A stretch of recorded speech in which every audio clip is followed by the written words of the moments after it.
Après 20 ans de surplace, surtout sans résultat probant, tout montre que Gnassingbé Faure n'a plus rien à proposer. Il s'est même essoufflé. Pour cette année 2025 qui a déjà bouclé un semestre, il n'a rien dit à son peuple. En dehors de petits postings sur ses comptes sociaux à l'occasion de certains événements clés, celui qui est devenu président du Conseil des ministres du Togo jusque-là sans gouvernement, ne s'est aucunement prononcé sur le pays qu'il prétend diriger. Pourtant, ce ne sont pas les événements ni l'actualité brûlante et préoccupante qui l'exonèrent de prendre la parole. 27 avril, prestation de serment, manifestation des 5, 6, 26, 27, 28 juin, sans mots. La commémoration de la fête de l'indépendance est un moment capital dans la vie de toute nation. Mais il arrive parfois, Faure Gnassingbé se contente seulement des défilés civils et militaires dans son bunker de Lomé 2. C'est le cas le 27 avril 2025. Aucun mot de M. Gnassingbé qui vivait ses derniers moments dans la peau de président de la République. Maintenant arrive le 3 mai où il s'est fait désigner président du Conseil. En tout, il est allé lire le serment pour la 5e fois devant le président de la Cour constitutionnelle. Comme si de rien n'était, le Togo est devenu un régime parlementaire avec ses corollaires. Depuis ce jour, le Togo vit comme une nation endeuillée. Des meetings des partis politiques de l'opposition et de la société civile ont été organisés pour annoncer la résistance. L'artiste Ameron a été interpellé dans la foulée le 26 mai.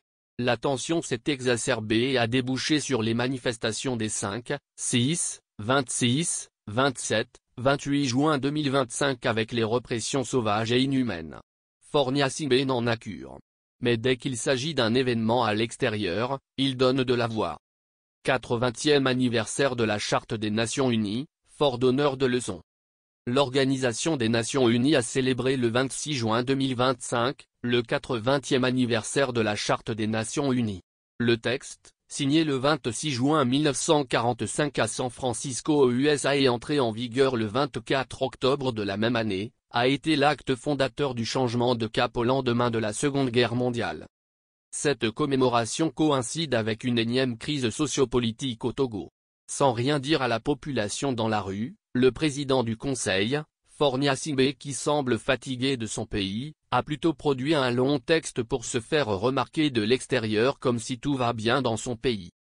Pour l'Afrique, cette promesse a ouvert la voie des indépendances, du dialogue entre les nations et de la reconnaissance pleine et entière de notre place dans la communauté internationale.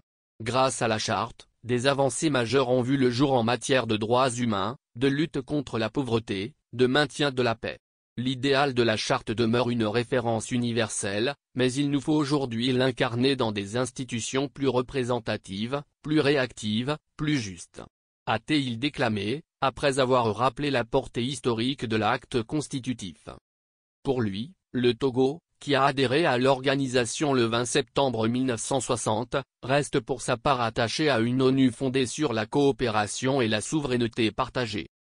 Le Togo reste fermement attaché à une ONU fondée sur le dialogue, la coopération et la souveraineté partagée.